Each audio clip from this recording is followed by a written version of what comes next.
Andy, we ready? Brianna, we ready? Okay. Let me get my agenda. Okay. Good evening, everybody. We will call the City of Clovis City Council meeting to order for September 15, 2025 at 6 p.m. This time we're going to have the flag salute led by Councilmember Ashbeck. Please join me in saluting our flag. I Pledge allegiance to the flag of the United States of America and to the republic for which it stands, one nation, under God, indivisible, with liberty and justice for all. If I can have everybody remain standing.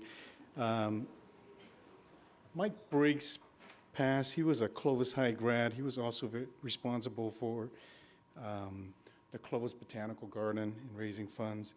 And then our former mayor, Jose Flores, his father-in-law, Luis Salazar, also passed. And I wanted to pay tribute to them. And lastly, with the events of last week, we just want to have a moment of silence for Charlie Kirk and his family as well. So if we can just have a moment of silence for that.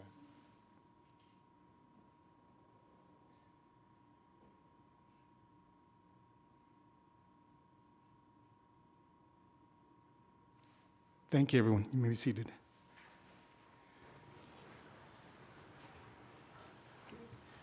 At this time, we're going to have presentations and proclamations. This will be a presentation of a proclamation recognizing... Mayor, do you want me to do roll call really quick? Oh, sorry. Yeah. Jumping the gun again. You're good. Councilmember Ashbeck? Here. Councilmember Baskell? Here. Mayor Pro Tem Pierce? Here. Mayor Moanatua? Here. And we have Councilmember Bessinger absent today. That's right. Thank you, Brianna. Okay, now we will move into presentation of proclamations. And we have a proclamation recognizing September 17th through the 23rd as Constitution Week. And if can we have you over at the podium as we present this, please? Yes. You can just stand over there. And then Mayor Pro Tem Diane Pierce will be presenting this proclamation. It truly is my honor to read this proclamation into the record this evening. Recognizing U.S. Constitution Week. Whereas September 17th, 2025 marks the 238th anniversary of the drafting of the Constitution of the United States of America by the Constitutional Convention, and whereas it is fitting and proper to accord official recognition to this magnificent document and its memorable anniversary, and to the patriotic celebrations which will commemorate the occasion, and whereas the U.S. Constitution was adopted in a constitutional convention on the 17th of September, 1787, and thus became the supreme law of the United States of America in order to secure and guarantee the rights of all free citizens of the United States of America. And whereas the U.S. Constitution stands today as the oldest written document of its kind in the history of all mankind, as a result of the efforts of, and at great cost to, the patriots that founded our great nation, the United States of America. And whereas it is fitting and proper to accord official recognition to this magnificent document, oh, that looks like a repetition, and its memorable anniversary into the patriotic celebrations which will commemorate the occasion, and whereas Public Law 915 guarantees the issuing of a proclamation each year by the President of the United States of America designating September 17th through 23rd as Constitution Week. Now therefore be it resolved that the Clovis City Council, on behalf of the citizens of Clovis, does proclaim the week of September 17th through 23rd as Constitution Week, and urge all citizens to study the Constitution and reflect on the privilege of being an American with all the rights and responsibilities which that privilege involves, in humble respect for the patriots from our past that gave their all so that their fellow citizens and those yet unborn in our nation should remain free in perpetuity to enjoy the rights of life, liberty, and the pursuit of happiness. In witness thereof, I hereunto set my hand and cause the official seal of the City of Clovis to be affixed this 15th day of September 2025, signed by our Mayor, Vong Moanatua. Would you like to say a couple words? We'll turn it up. Oops. Light. There you go. The Daughters of the American Revolution accept this proclamation, and thank you very much for honoring the Constitution. Thank you. Okay. Could we just have one group picture? Yes, please come forward.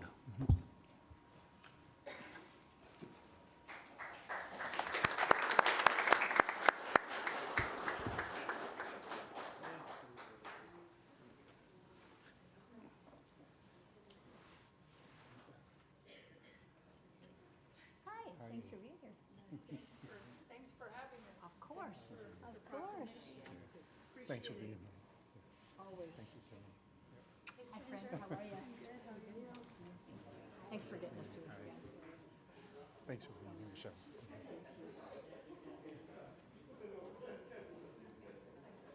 She's our medical librarian at Valley Children's.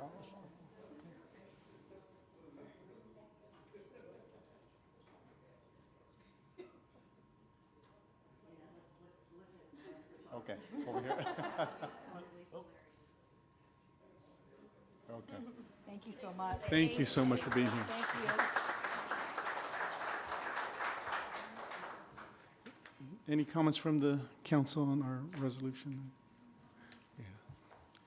I just want to say that the Constitution is a divine document and made our nation great, and especially for those of us who came from other nations to make this our homeland, something that we need to treasure, learn about, and remember, because it's something that can easily be forgotten if we don't keep teaching our children about it. So thank you for what you do. Thank you for the honor of having the resolution for you guys. So thank you. At this time, we're going to go into public comment. Public comment is a time for members of the public to address the council on item that is not on the agenda.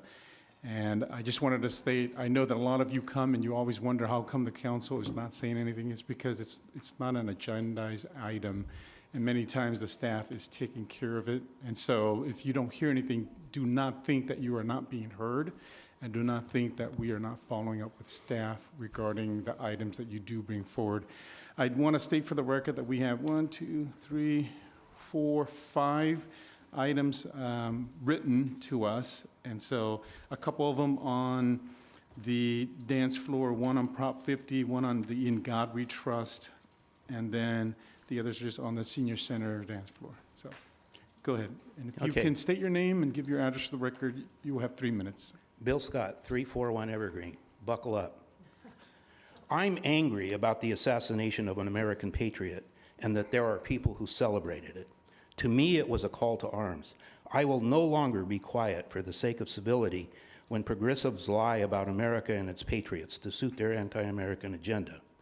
Tonight, I'm going to pick on you, Lynn. I've been coming to these meetings for 2 years now. 3 times I've heard you attach Diane's name to an issue and then call it divisive. I don't remember the issue the first time, but I do remember the last 2. A few months ago, Diane stood up for support for young women who were appalled that they must allow men into their sports. She didn't do it here, she did it outside of the council chambers. You called out Diane for supporting this divisive idea. No, what's divisive is allowing a man to snatch a trophy and a scholarship from a young girl who worked hard and obeyed the rules. We don't allow older siblings to steal candy from their younger brothers and sisters because it's wrong. Also, allowing men in women's sports is wrong, it's not fair, and it's evil. Plus the preposterous idea that men can use women's locker rooms. That's what's divisive. The third time was just last week. I led a group of citizens to propose Clovis adopt the motto, "In God We Trust." In your closing comments, you insinuated that Diane led this, and this was a divisive issue.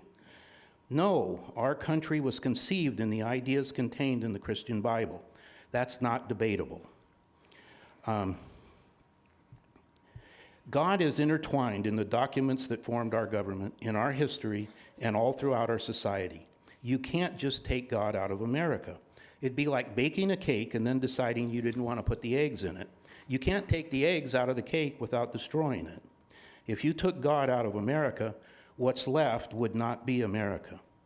The Constitution gives me the right to practice my religion, not just in my house and in my church, but also in the grocery store, the town square, the Clovis City Council chambers, and the United States Capitol. To deny any of those things, that's divisive. Now, one last thing. I want to apologize to everybody, and to you, Lynn. If it was Charlie Kirk up here saying this, he would have said the same thing, but he'd have said it with love in his heart and a smile on his face. I'm so angry I can't do that right now. But I will go home tonight, and I'm going to pray for forgiveness that I did this and ask for the strength to get rid of the darkness in my heart so that I can come back and do something like this next time with love in my heart and a smile on my face. And I say this to you in the name of my brother, my Lord, my Savior, Jesus Christ. Amen. Thank you, Bill. I guess, hey, last week I let the clapping go, and I want to just emphasize for moving forward, if we can hold the clapping, because we don't want it to be a circus in here. We just want to be able to state whether you agree strongly, just keep decorum so that way we can move forward. So I appreciate that. Thank you. Go ahead. Debbie Graber, 417 West Twain. I'm here today with regards to the senior center. I'm not talking about the floor today, though. I'm here to let you know how disappointed I am in the city of Clovis and the Clovis Senior Center. I lost my mom in 2020. She was a silent warrior. My mom taught me to stand up for what was right, so I won't be silent. There were 6 other employees and volunteers that spoke up after our group did, at last week's meeting about senior center management issues. This is evidence to me that Jim Ray was truly a victim of harassment and discrimination, and he was working in a hostile environment. He was pushed out for reporting a safety hazard. They had an agenda. This is about accountability. Tina Quillen, the USA Pickleball ambassador for Clovis, played at the center, and she said she would never go back. This is what I talked to her, and this is what she said to me. She said, I got a group together, and we went one Wednesday night, only to be disappointed.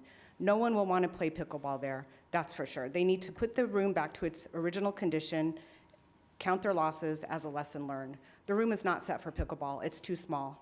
It has walls and ceilings. It was a bad choice. Somebody needs to admit they made the wrong choice by even doing that.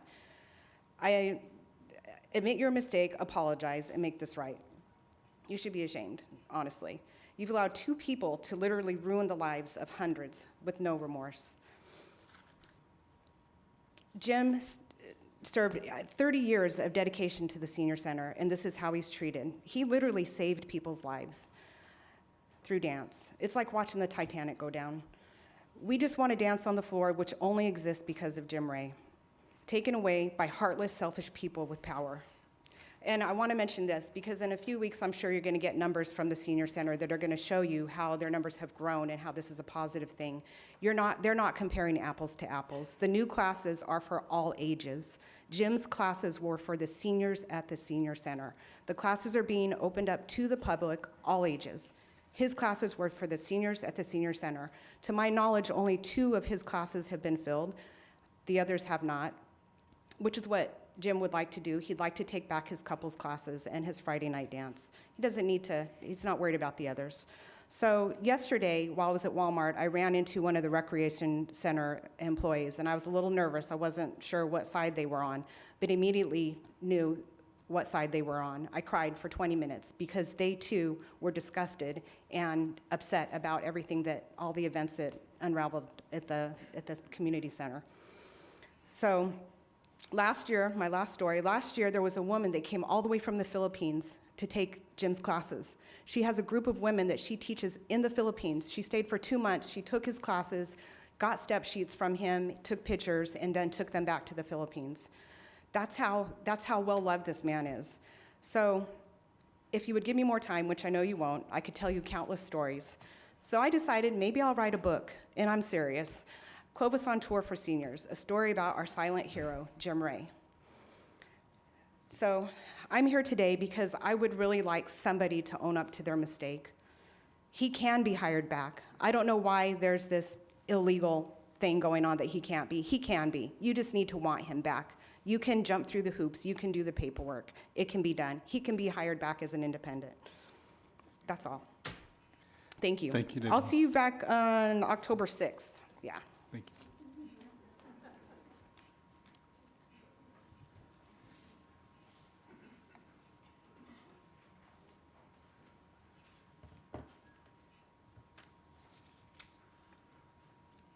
My name is Beverly Trenhale. I live at 4750 North Waterside Drive in Clovis. After hearing the employees and the volunteers speak at the City Council on September the 8th, it appears that our dance instructor, Jim Ray, is not the problem.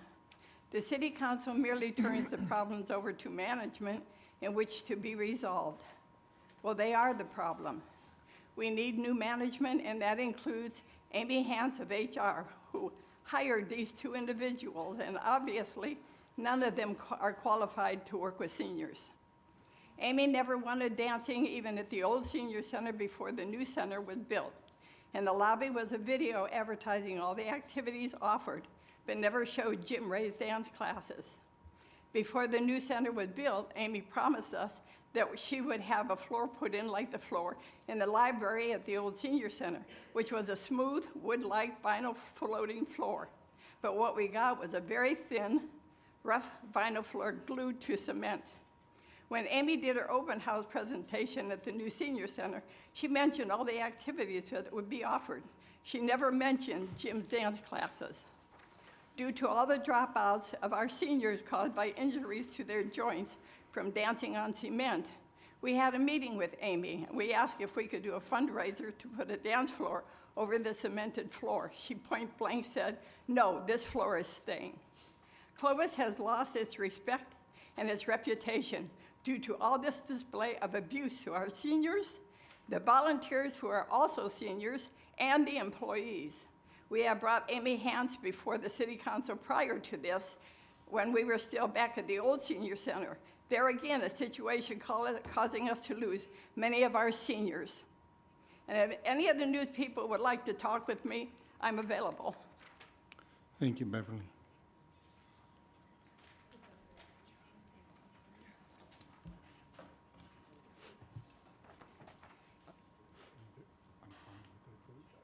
You can come, yeah. So, Good Go ahead. evening. My name is Shirley Chokas. I live at 2528 Adler Avenue in Clovis, California. And I'm just in awe of what she just said. I wasn't prepared for that. I thought I was prepared for anything. I'm normally not the person that comes and talks, but this dancing has meant so much to me, physically, emotionally, mentally, and my husband it's meant a lot to him to see me active, especially with what's going on with me. I loved the senior center. I go there twice a week for bingo, but things have changed so much, I don't even want to go. I offered, last time I spoke to you guys, I told you at People's Church, we have a food pantry, and excess food I take over to the senior center. And there was a situation to where things were said, a person was not treated very nicely that is a senior, asked for some of the bread and was told no. No. Yeah. And that's my friend that delivered the bread to them. I wasn't there at the time, but she told me, and she says, I don't want to go back anymore. It's wrong. So there is an issue over there because I've been treated, nicely for the most part for all of that. I don't even want to go play bingo anymore.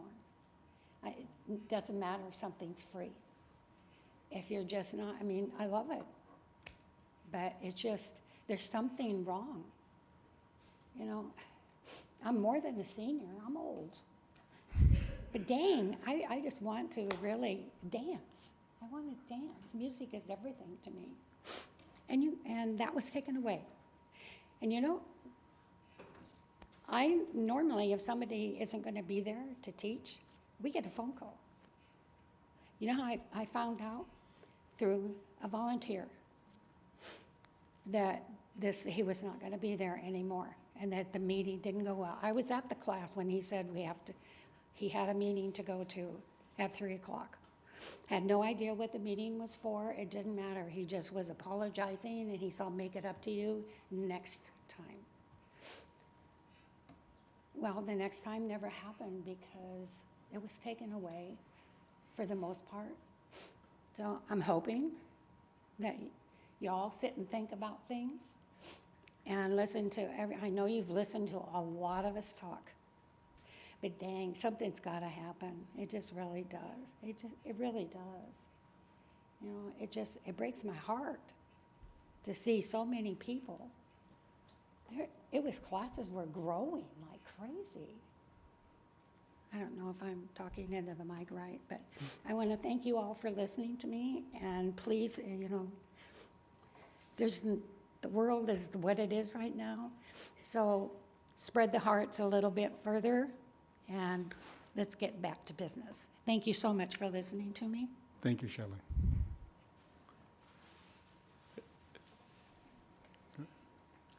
I'm back. I'm Henry Wegman, president of Fresno Smooth Dancers, 1187 North Willow, Clovis, California.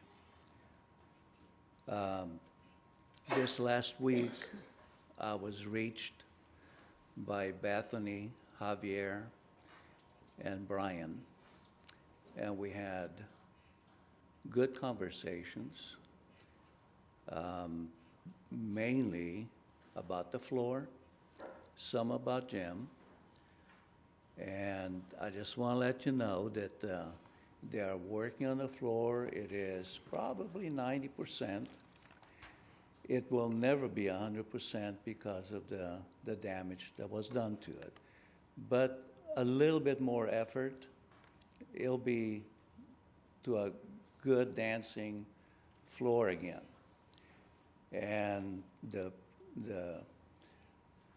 Fresno Smooth Dancers will be utilizing it this Sunday, and we will get back to management to let them know what other improvements we think that could be done. But in the meantime, I want to thank you for listening, and I do hope that you listen to the community of dancers. It's not just smooth dancers, it's Western. Everybody is somewhat upset about what happened. And we're not necessarily Western dancers, but we intermingle and we are friends. So we would like somehow this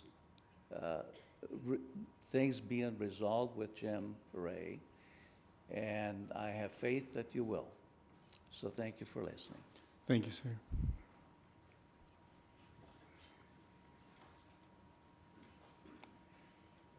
We're bad pennies, aren't we? No. I was here last week. Thank you, Mayor and council members, for meeting with us again today.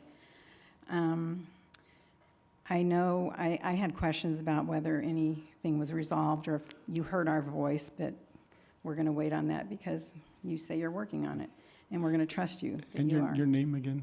Sharon Foster, Sharon Foster. 111 West 9th Street, Clovis. We're into 4 weeks of this now, and we still have no dancing. And I do understand that they hired somebody to take Jim's Tuesday and Thursday classes, which is okay. But there's circumstances where there are things going on with that person, so they can't come until a certain date. But there's more to dancing than just line dancing. We have lead follow dancers, we have pattern dancers, and there's nothing been done there yet. I know they're supposed to be working on it, but it's 4 weeks now. There's nobody in the valley that can teach pattern dancing except for Jim Ray, just so you know that. This weekend, we went out of town to dance, and I am not talking about Fresno. We went out of town to dance.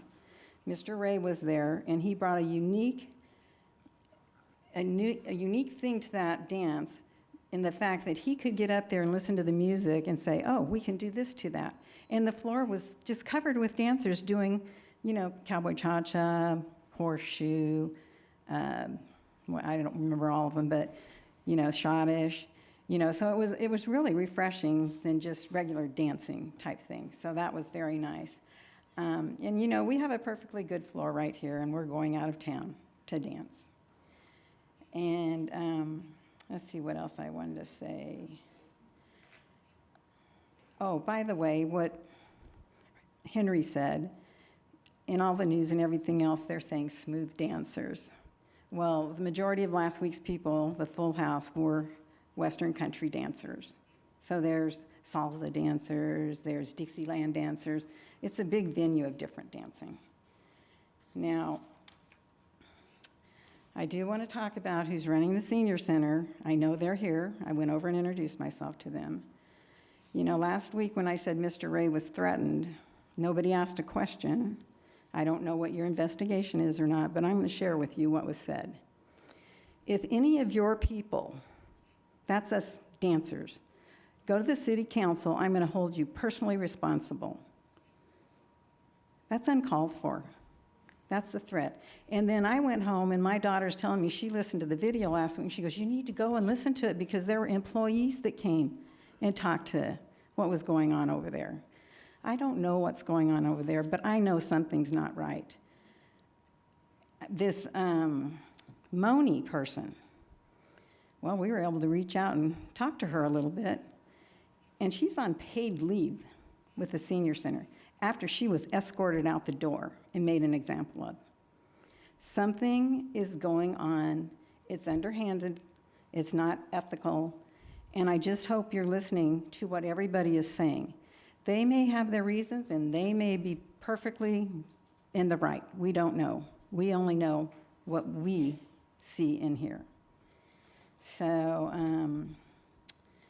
anyway, the floor is better. I went by and saw for myself because I like to know for myself and not spread rumors. The floor is better. I talked to a gentleman. He said there were some things in the work for the Monday night and the Friday night dances.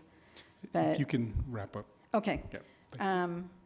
I wanted to address the growing numbers because I watched the whole video and I saw where the city council or whoever those people were that were sitting at that desk put up the numbers of how many people visited the senior center.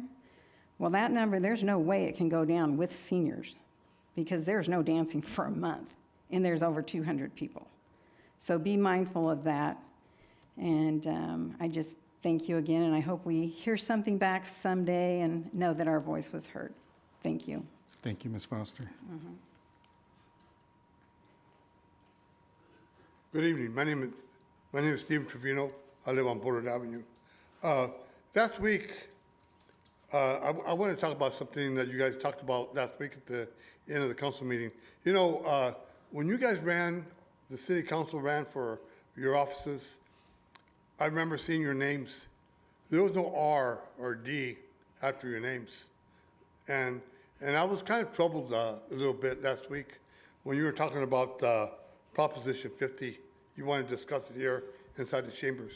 And I know that there's a lot of things, like someone was talking about the trans boy that was there a couple months ago, and there's been some incidents at the library. And I understand there's a lot of things that happen here in the city that we're concerned about, but it's not in our lane. It's not something that we elect our city council for. We don't, you know, and maybe that could be debated.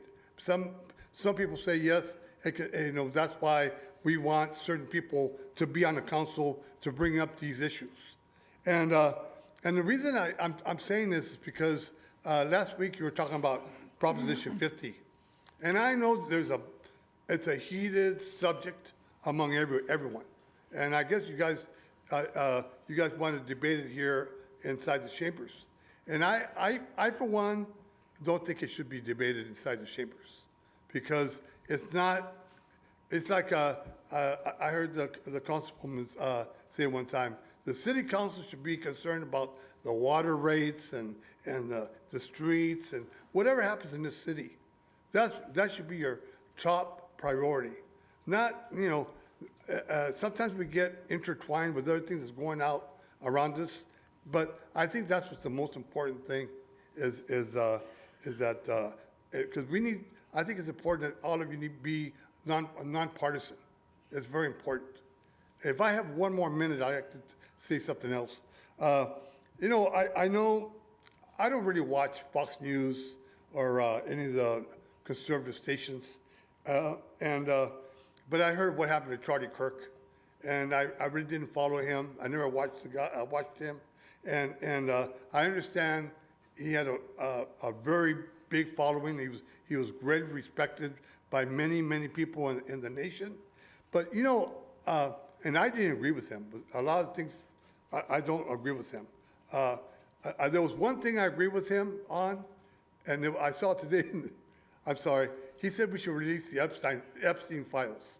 But other than that, what I wanted to say was, you guys are always talking about Huntington Beach and Huntington Beach. Well, the day that Charlie Kirk was killed, a lot of young men were mad, and they were out there in town saying, "White man fight, white man fight," you know, and it really troubles me. It made me remember of a rumor, I don't know if it's true or not, of many years ago in the 30s of a black man being hung here in town or outside of town. Now, whether it's true or not, I don't know, but that's what I felt, and that's what I thought, and I think this thing with him, we need to come together. I know we have different opinions about things, but we need to respect each other, you know, because just right now you're talking about the Constitution. That's what it's all about, and we need to work together. So, anyways, thank you. Thank you, Mr. Trevino. Anyone else like to address the council? Okay, seeing none, we're going to go ahead and close the public portion. We're going to move now to the consent calendar. And we have items 2 through 10. Would anyone on the and consent items are taken as one item and will be recommended approved by the city council. And so would anyone on the city council like to pull an item? Okay, seeing none. Anyone on the council like to address the council on items 2 through 10? Okay, seeing none, we'll on public comment or sir, let us finish our consent item because the public comment portion as I've closed that already. And then if you have something real quick, we'll listen to you afterwards, okay? So bring it back to the council. What's the pleasure of the council? I'll make a motion to approve the consent calendar items 2 through 10. Okay, we have a motion, and a second. All those in favor of the motion signify by saying aye. Aye. Any opposed? Motion carries. Okay, sir, I'll give you your minute since you have something to, go ahead. Well, I came in '81, and my family came from Mystic, Connecticut. My great-grandfather was born in Woodland in 1868. My grandfather was born in Hanford in 1880. I was born there in '39. Okay? And I grew up in high school in the Bay Area, and I got drafted in the Berlin crisis, and then I came back to the Valley. I worked 23 years for E&J Gallo, so that's my history, all you need to know. I've only got one problem. That's not Elvis Presley. Yeah, okay? All I hear in the music coming around the town, wherever I go, whether it's the senior center or wherever it is, it's Elvis Presley. It's pre-puberty music, okay? This country was built with hands, okay?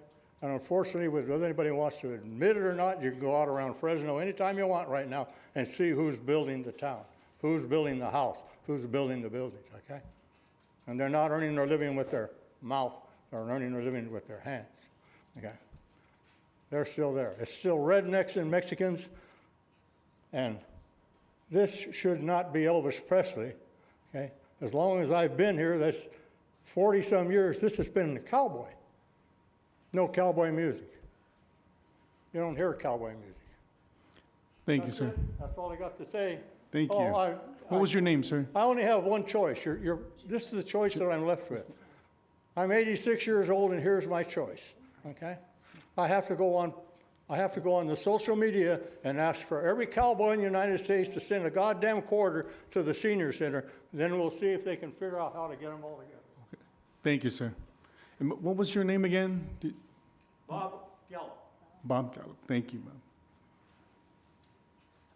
Okay, we are going to move on to public hearing, item number 11. I'm going to read that for the record. This is a hearing of amended and restated resolution authorizing the city to join the statewide community infrastructure program, authorizing California Statewide Communities Development Authority to accept applications, levy assessments, and special taxes, form assessment, and community facilities districts, to approve the form of acquisition agreement and authorize related actions. And staff on this is our Assistant City Manager, Paul Amadeus. Paul? Thank you, Mayor, members of the council. So I'm going to start with a quick background. Beginning in January, or on January 8th, 2024, council directed staff to explore Melrose financing and CFDs. You may recall we worked with a consultant at that time by the name of Cosmont, and we brought something back in June of 2024 where we updated our city's debt management policy and statement of goals and policies, which included the utilization of CFDs and Melroses. From that time period, or early March to present, we've had some interest from developers in utilizing SCIP specifically, and I'll talk about SCIP and what that is in the next slide. So tonight, what we're requesting of council is to conduct a public hearing and approve an amended and restated resolution. The reason it's an amended and restated resolution is because the city originally joined the SCIP program in 2011 through Resolution 1128. And the purpose again tonight is to confirm the city's participation in SCIP and then primarily expand the authorization for forming community facilities districts. So back in 2011, that program was primarily for assessment districts. Now what we're looking to do is expand that for CFDs as well. So what is SCIP? SCIP, Statewide Community Infrastructure Program. It's administered by the CSCDA, which is California Statewide Communities Development Authority. That is a JPA. SCIP was launched in 2002, and again, the city initially joined SCIP in 2011. And what SCIP is, it's a financing initiative or tool or mechanism here in California. It allows developers to finance impact fees and public improvements via tax-exempt bonds. So public improvements such as city infrastructure, water, sewer, trails, parks, streets, and the impact fees that pay for those public improvements. What this does is it provides upfront funding, and it's repaid over time by property owners through assessments or special taxes.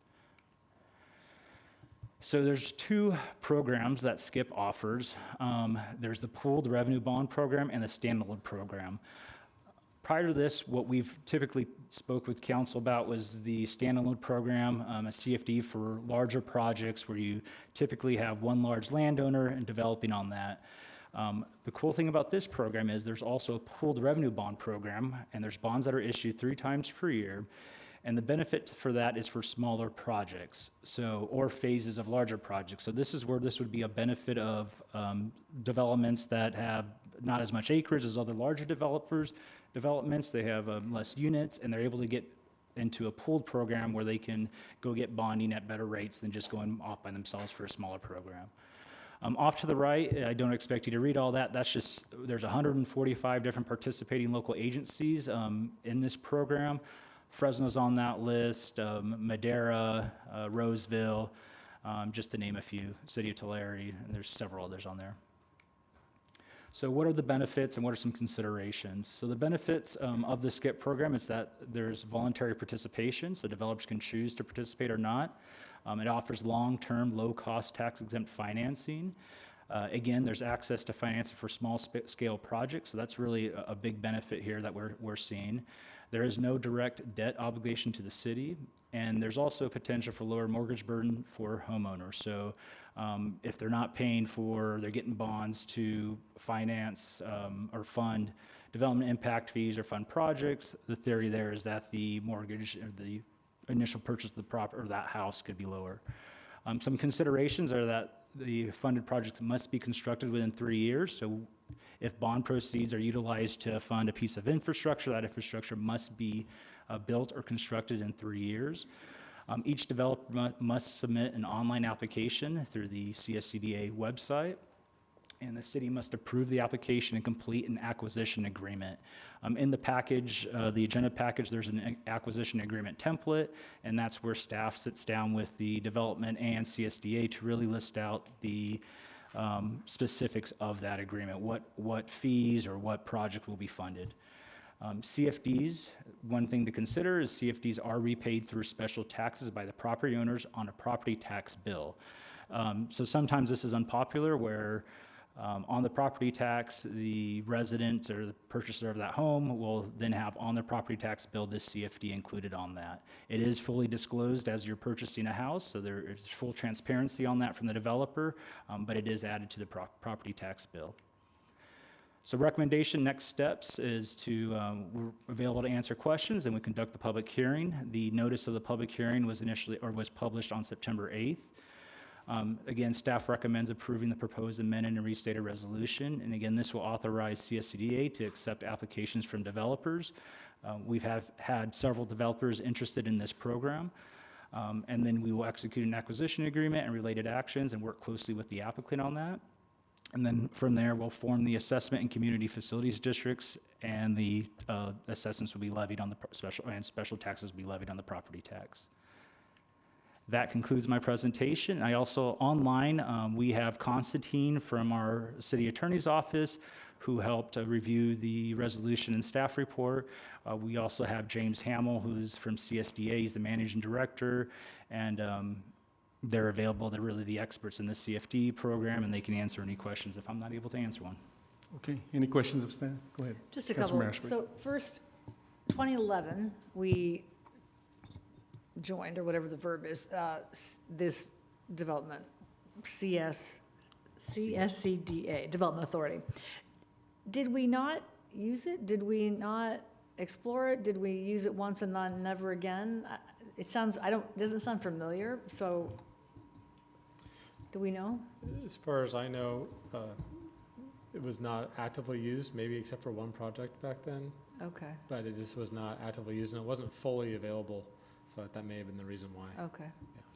Yeah. My second question is, one thing I couldn't get from this was projects. The words projects and developers are used often. Can you talk about, if I want to develop one lot, am I a developer and is that a project, or is there a size threshold for accessing this sort of financing? If you're just developing one single lot, I don't know if this program would be available. It's more of, well, I take that back because it is available for commercial, industrial, and of course residential projects as well. I think there might be a $500,000 threshold, a minimum. I don't know if James is available, if he can add something to that. Let's see. I want to make sure I'm answering that correctly. James, are you on the line? Are you able to clarify or expound on the question of Councilmember Ashbeck? Okay, while we're waiting for that, did you have another? Yeah, and one other question. Just always curious, what is the long-term future of our current CFD project? I mean, is that strategy, will that remain in place? Yeah, so we do have currently our public safety CFD. We were in front of council a few months ago looking at maintenance CFD, so that is still a goal of the city to utilize CFDs for ongoing maintenance. And then this, again, is a separate CFD to fund that infrastructure. So the city is pursuing all three, really. With that, there is a caveat or just something to note on that. There is, on the property tax bill, there's, I don't know if it's a rule of thumb or you typically want to keep a threshold of about 2% of your total property tax of it, all is cumulative CFDs. So anything above that makes it a little difficult to sell homes. So as we continue to add CFDs, we need to be cognizant or aware of what that is adding up to at that of the total property tax bill. Okay, thanks. Thanks, Paul. Any other questions? Brianna, did we get them on were they able to get through to answer Councilmember Ashbeck's question? So I did email James. I'm waiting for him to respond. I see that he is online. I'm asking him to unmute. James, if you can hear me, you can unmute your microphone. If you're having trouble, please email me. Okay, while we're waiting, Mayor Pro Tem, you had a question? Yeah, I just had one question. In the background part of it, it was talking about the CSCDA, this program, is a Joint Powers Authority sponsored by the League of California Cities and the California State Association of Counties. And I know that as we've talked about advocacy and that for this body, we've had some conversation about our affiliation with the League of California Cities, and I just want to show how that could potentially impact this issue. But if we have this guy. Constantine, it looks like you're unmute. Did you have something that you wanted to include? And if you do, you might want to mute your YouTube or wherever else you are broadcasting the meeting. No, I'm sorry, I don't have anything to say. I had an icon that said unmute me, so I clicked on it. Okay. James, do you want to log off and log back on and see if that will reset it? Okay. Did you have your question answered? I can provide a response Okay. to that. So there is power in that the CSAC, the League of Counties as well as cities, came together to join this JPA many years ago. There is no legislative or policy position. They're simply a financing mechanism. And that is powerful in that we can issue bonds together as a state or as many cities together. So I don't necessarily see issues with the league or with the county, League of Counties going forward on this in relation to policy positions that they're taking. There are other entities that we could look at joining over time, as there's a few other JPAs in the state, and those could be looked at as well to give us a diversity of options going forward. Are you asking, Diane, if we opted out of the league, could we still participate in this? Was that your question specifically? So if we opted out, it's available whether you're a member of the league or not? It's a separate JPA. It's just was birthed by both of those But anyone entities. can be part of it regardless of affiliation. That's a good question. But I thought that was what you were asking. Thank you. Can you hear me now? Yes. Okay. Sorry about that. James Hamill, I'm Managing Director of CSVA. So the first question about units, typically for residential, it's 50 units or more doing one unit. It just would not be cost effective for this type of financing. So it's 50 units or more with the minimum that Paul mentioned of 500,000 in impact fees and or improvements associated with it. As Paul mentioned, we have done commercial projects. So if there's a single, large commercial project, it can be done that way. But for residential, it's typically 50 or more units. And then to the last question, it does not require you to be a member of the League of California Cities to participate because we are a separate government entity from them. Okay, any further questions on those? Okay, I had a couple questions. Thank you. I had a couple questions. What does this mean to our homeowners? Because this entity is coming in, forming the district, being the administrator. So any issues, we are sort of hands off, hands clean. They deal directly with the builder and or this entity. This would be for, just to clarify too, this would be for new developments utilizing this program, so not existing residents. However, because it is on the property tax roll, staff would still be available to answer questions, to explain the reasoning of the CFDs, what that included, the timeline, the costs. And so although it is primarily administered by CSDA or initiated by, and the bonds are secured by CSCDA, city staff would still be heavily involved in being available going forward. Okay. And then they already have funds, and so we are going straight to them to create this new district, or they're using our new area to create a new district to get new bonds, but they're just managing? That's which one? The latter. The second one? The Okay. latter, yeah. So they, that's why for the pooled program, there's 3 to 4 times a year. They'll get several jurisdictions and projects who are interested in bonding projects together, and then they'll go out and secure that bond at that time. And that's why they're able to get better rates as they're getting, several interested parties throughout the state. And then it says here, property owner may choose to pay the assessments or special taxes at any time. What does that mean? So they're getting it in their property tax, but you can say they can pay earlier, they can pay it off? I do believe there's a stipulation in there where they can pay it off earlier. This might be another question for James, just to Okay. clarify. I do know it comes on the property tax roll, and it's typically a 30-year term. However, my understanding is, should a property want to pay it off earlier, they can. James, can you correct me if I'm wrong? That is with any of correct. that? So, yeah, property owner has the ability to pay it off at any point. So if they don't want to pay it over the next 5, 10, 15, or 30 years, they can pay it off at any point in time. Okay. And I guess I'm going to ask Councilmember Ashbeck. I know that Harry was reluctant to put these onto property owners. Can you kind of just share his reasoning or his thought process, if you remember it, the reluctance at that time? And I know we're taking a shift from that, but. So I don't think like a Melrose financing is the same as this. Is that right? It was primarily Melrose districts okay. that Harry was concerned about, and I think it was the burden on homeowners and future homeowners.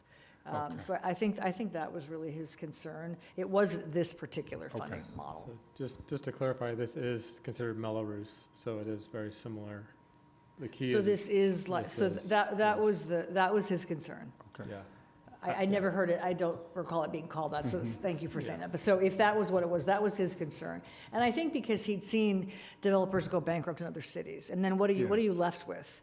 So I think that's a question, if this Joint Powers Authority were to somehow become insolvent, then what do you do? And I think it was, he saw a number of cities in the Bay Area that he was familiar with, go through that, and then who's left holding what? I think was his Absolutely. biggest worry. My understanding with this program is there is more security on the city should a developer go bankrupt. The CSCDA or the JPA, they have their own foreclosure counsel, and they'll go through that process. So it's not the city's legal counsel or city staff.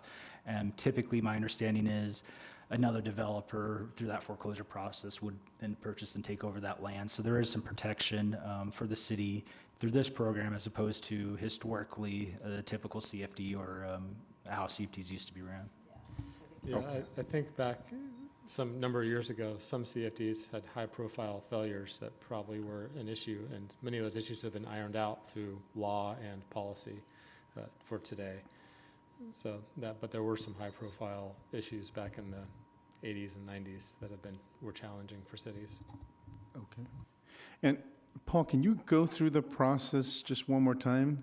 The developer submits the application to this entity, but they still need council approval or just staff approval, or don't even need our approval as a city? Can you just give that so that way we understand what we're doing here? Yeah, and James, if I misstate something, please correct me. But my understanding of the program is a developer will have interest in this. They will submit an application through CSDA. We typically have pretty good relationships with the development community, so my thought is that if we have a developer that is interested in this program, they'll be letting us know that we'll be submitting an application. That's what's been happening up to this date, even when we're not part of this program yet. We've received interest from developers. From there, the application's submitted, and then we will work with CSDA and the applicant on an acquisition agreement to fully define the fees being funded, and the exact terms of that specific agreement. After that, then I believe CSCDA will then go and secure the bond proceeds, and then that triggers the next steps. James, did I leave anything out, or is that generally the correct steps? No, that's correct. That's correct, Paul. And just to add is every step of the way, the city and city staff have the ability to say no to a project. And we go through multiple steps at the application, when we're going through the bond issuance, and then when we close on the financing, to work with the city staff to ensure that it meets everything that you are looking for as a city, because again, we're doing this on your behalf. One thing I want to briefly mention too, back to a prior question on the default issue, it's one thing for this program that we've done is we built up a pooled reserve fund of $45 million that can cover basically any default that we have in the program itself. So a point was made that the laws have changed since you had those vacant lots left abandoned. That's correct. But what we've also done is put additional protections of a pool of money that is there, that if there are defaults, they can be dealt with right away based upon that outstanding pool reserve. And for us, what's to prevent a rogue staff going with a rogue developer, getting these funds and then running off? What checks in place? Because they're saying all it takes is just city staff approval. But if I'm the staff who doesn't have a, pure heart doing this by our codes, what is to prevent or to protect us or to protect homeowners from, let's go, let's sign this, you get the millions from this joint powers, and I just want to know, how do we protect ourselves in that process, even though it says we can just say no? And so I just want us to think of that. James, is that a scenario that could happen where through this process, bond proceeds could be secured and not utilized for the project? I know there's audits and there's checks and balances in, but I'm, this is the first time going through this process, so I don't know what those are exactly. Yeah, so to the mayor's concern, I think one of the things we've seen a number of cities do is they have multiple staff who are authorizing or participating. So they will have the planning department, they will have the finance director, and they will have the city manager as 2, 3, or 4 parties who were involved in authorizing moving forward with the financing. So you don't, to your point, have 1 or even 2 rogue staff who are moving something forward. So that is something that you can put in place, that you have multiple staff in different departments. That's what we recommend, so that there's no internal collaboration within departments that work so there is that checks and balances there. Yeah, and I just want to say to our city manager, Paul, just let's have those checks in place prior to us moving forward, so that way we can be assured that we are protecting the homeowners, we're protecting the developers, and ourselves authorizing these. Go ahead, Lynn. Just a follow-up question. Is there a step in the process that it's at least brought to the council as this project has this sort of mechanism? Like where does it come into the public space up here? I think the acquisition agreement as it is in this resolution is approved to form, but we could add a step in the process to come back to council and report out or get authorization on a project-specific basis too.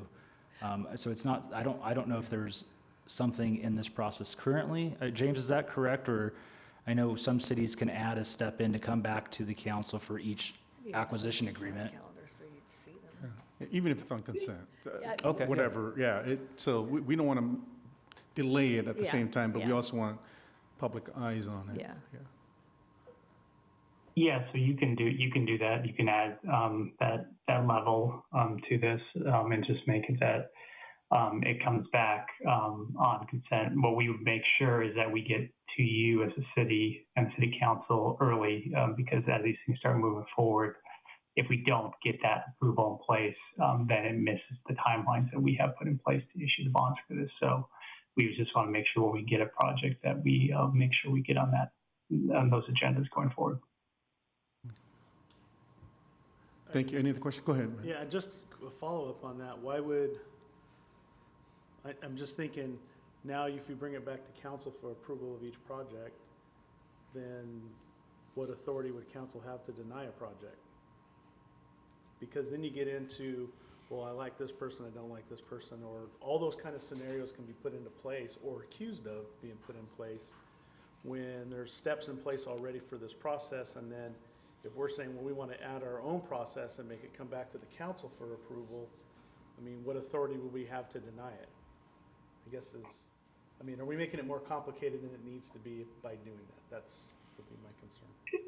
And I don't need it to come back for me personally. I just want to make sure the staff, but if Councilmember Ashbrook, I don't mind that either. If it doesn't delay anything, I hear Councilmember Basco's point. Yeah, I don't want us to delay. I heard you do we need just public eyes on it? There's no public eyes in a staff function. That's not how that works. So I was just thinking if that would give some sunshine on it was all. But if it doesn't need to have sunshine, then we're good. Could I suggest maybe at the end of each year we report out on if the program was utilized and what projects after the fact. Yeah, And so there's I some, think a that's sense or all. feel of what's out there and what's Yeah, being that would be used. great. So, and then as far as a multi-departmental team working on this, we already have that in place. That has helped develop where we are today with this. And we're hoping to build that team going forward with more eyes, more hands, more capacity going forward. So that's something that we're already doing. So no problem there. Thank you. And I forgot the gentleman's name. He was going to say something, so I kind of cut him off. Did he want to? James. Were you going to respond to something? One thing I was just going to add is that every project that we are doing with any city, including Clovis, has to have all their discretionary approvals, has to be a final map, has to have everything approved by the planning commission. So it's not going to be at a point where they're at the very front end and there's all these discretionary approvals out there. So it has been through the processes that the city has that you can say no at the various points in time. Thank you. Okay. At this time, we're going to go ahead and this is a public hearing. We're going to go open up the public hearing portion of this item. Any interested members, if you'd like to speak for or against this item, you may do so at this time.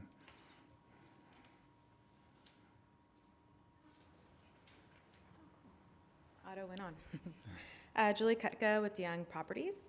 Wanted to come in and say that we support item 11 because the costs of infrastructure and city fees have risen dramatically, making it harder to deliver housing that our community needs. This measure provides a fair adjustment that recognizes today's economic realities. By reducing unnecessary financial burdens, it will help keep projects moving forward and help investment in Clovis remain viable. Supporting this item is a step toward balancing city needs with the realities builders and residents face. So, that's it. Thank you. Thank you. Good evening, Mayor, Council, staff. Darren Rose, President and CEO of the Building Industry Association in Fresno and Madera Counties. I want to thank staff for listening to our members and bringing this forward. SCIP is a valuable tool used up and down California. It's a proven financial mechanism that's widely used, and we would like to use it here in the Clovis for future developments. So thank you for your consideration. Thank you, Darren. Anyone else like to speak on this item?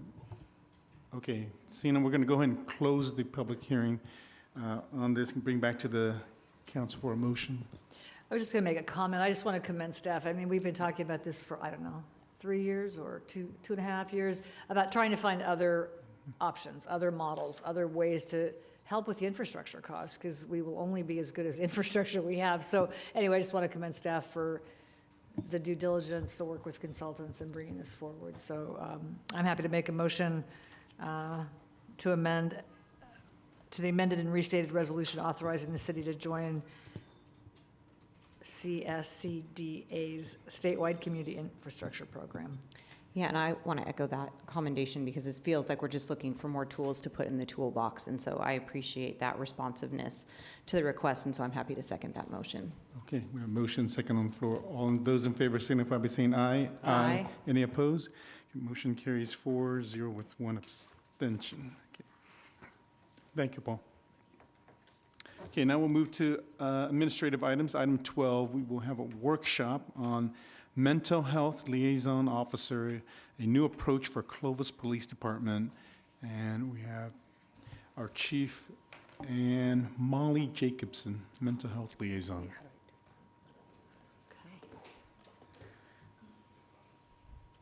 Oh, she is officer? Okay, sorry, Molly. That's okay. Police officer. That's No. okay. I met Officer you- I of met the year, you- I think, last year, if Yeah. if I recall this correctly. Yeah. Go ahead. Do I hit it? Oh, wait, how do I go back? Okay, well then I'll just introduce a little bit and then we'll go from there. So my name is Molly Jacobson. I have been a police officer with the Clovis Police Department for about 18 years. In that time, I've worked a lot of patrol. I've worked as a narcotics detective on our special enforcement team, and then a variety of other assignments like DTAC instructor, bike patrol, things like that. Most recently, I went and earned my master's degree as a marriage and family therapist, and I registered as an associate marriage and family therapist and work closely with an organization called NAMI Fresno, which is the National Alliance on Mental Illness. We have a Fresno affiliate. And so I'm really excited to kind of tell you a little bit about how I've taken my experience as a police officer and utilized this degree and kind of found hopefully a new way to share with our community. But before I get into kind of a little bit about what we've been doing and how I believe it's really been effective and where we're hoping to go, I'd love the opportunity to give you a little bit of the evolution and some of the concerns that led to us even trying a new approach. So in the 18 years, I think we would all argue that mental health calls have drastically increased. A huge part of that is that awareness has increased, which is fantastic. But the effect, the impact it was having on families, community, the department, was growing in intensity and in severity, I would argue. And so this position was really created as a way to focus on those issues in a deeper, more intensive way that was much more solution focused. We have historically been going to these calls for service, putting a Band-Aid on things, and then kind of walking away until the next time.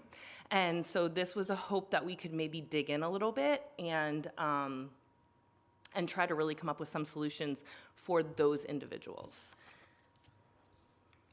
And so some of the influences that were impacting change really were societal expectations. I think we all know that the argument in especially recent years has been law enforcement shouldn't be responding to these mental health calls. It really should Waiting be. for others to join. I think that there's been at least discussion that it should be other occupations like social workers and things like that. And so there's really been a transition where forever we've been going to 5150 calls, and now are there other options? On top of that, legislation has changed and it's deeply impacted how we do business. And then case law started changing, and subsequently we had to start changing policy, and things that maybe we would have responded to, we have to look at in a different lens because of these types of transitions that have been occurring. Some other things that I think are really important to note that we've identified are some issues that, we respond to these calls in crisis, but then after we put the Band-Aid on, often families are cut out of the process. And so although we're getting resources to people that are maybe the identified patient, their families are just as much in crisis, and they're kind of left without anybody to listen. And so that's been a major issue. A major concern is that the medical institutions, they don't communicate effectively. So we are responding time and time and time again to these homes, but if they're going to different medical institutions, they don't know that we've been dealing with this issue time and time and time again. And so resources are not tailored to the needs. I think we've all seen a resource sheet handed out time and time again, but these people are in crisis. And so to review and figure out which resources are gonna help them, it's not effective. Services are voluntary. And so we send individuals to the hospital, but a lot of these individuals have severe mental health diagnoses, and the issue, they don't have the capacity to enter into voluntary services. And so we just keep responding to these calls on the front line, but without really anything to kind of back that up on the back end. And there's a lack of warm handoffs. And I mean, that would look like maybe we respond, place somebody on a 5150 hold, they get out a couple hours later, we respond again, and then they stabilize them, re-release them, but there's no warm handoff for them to really stay stabilized. And so, so really the mission of this position was to really help figure out what the needs of the families are, effectively connect them to resources, navigate resources, figure out where the barriers are, really dig in a little bit, the position required networking, whether it was probation, parole, nonprofits, other services. I really had to figure out what are these services so that when I'm sitting with these families, I can kind of help them navigate a little bit. And then education. I think it's probably the biggest piece of this is just really allowing families to share their perspective, and then answering their questions and explaining why we do what we do in many cases and really what the end goal with it is. And then having a solution client-centered focus with each contact that I have rather than just trying to fix the problem for the moment. So what has this position been? I think the biggest part of it is really the ripple effect, or at least that's the part that I preach the most, is that, again, we're so focused on the person who's struggling with the mental health condition, but we don't, we lack the support for the ripple effect, the family, the community, and then other pieces of that are just the families aren't aware that they're a part of the whole systemic issue. And so really sitting down to help them see maybe they're not ready to follow through. Like what really is needed here is for you maybe to implement some boundaries, but you're not ready and that's okay, but that's what's gonna be needed here. Or they have a lack of insight that they are perpetuating some of the problems, and really allowing them to share their perspective, but then highlight some of those issues so they can sit and kind of think about that. Because there is such a growing understanding of mental health, one of the biggest barriers is that we want to see everything as mental health. And we really, it's to the like pause almost of the fact that this is a substance use related issue. And yes, mental health is part of that. I mean, but what came first, the chicken or the egg? I don't know, but substance use is a major part of this. And so, you know, or maybe domestic violence is a major part of it. Or maybe there's just different aspects that we're ignoring because we're so focused on one piece of it. And then really just getting families to see that they are constantly waiting until the moment of crisis, and then they are reliant on law enforcement to come in and fix it, which I think we commonly talk about a lot with like juveniles. Like we come and they're like, we ignore the problem until they're 16, and then it's like, all right, take them to jail. It's like, well, this was an issue that was brewing for years before that. And so that really trying to get them to see, hey, there are resources available earlier on as you're seeing symptoms and things like that. The other part is really connecting people to resources. And I think this is exemplified in that, you know, we have a population of aging individuals that we really lack mental health resources for. It's heartbreaking. And when you sit down and really hear what's going on, you know, maybe it's a piece of loneliness. And rather than just telling them about the senior center, I have actually taken people to the senior center or made appointments and gone on the tour and really tried to make that connection so it's not just a checkbox, or they're looking for mental health services, but Medicare is very specific about what can be utilized. So really trying to dig in and find appropriate resources for that population that's very vulnerable. Another example is, you know, we work very well with the Marjorie Mason Center, but in crisis, very few people can even conceive connecting to the Marjorie Mason Center at that point. So, you know, following up with those victims and really establishing rapport, and then if appropriate, saying, hey, let's drive there right now. I have done that on multiple occasions and been able to make that connection and that safety plan. They may not be ready for the shelter, and I think that's what people commonly think of when they think Marjorie Mason Center, but the safety plan is just as imperative. And so making that connection. Reducing calls for service. Once I understand the problem in a better way, you know, I can work with the families, work with the beat officers, work with neighborhood services, and really start addressing the issue in a much deeper way. The education portion I shared with you is really why so many officers. Why did you have to use force? Why did you arrest them? Why did you place a hold? Or maybe why didn't you even knock on the door? Like, my person is in crisis, why? And so sitting down and just explaining the why and just allowing them to air their grievances, and then getting into, you know, the parts that maybe don't feel as good but are just as important, and calming it with insight and education. And then I think my favorite part is really teaching the families how to advocate for themselves.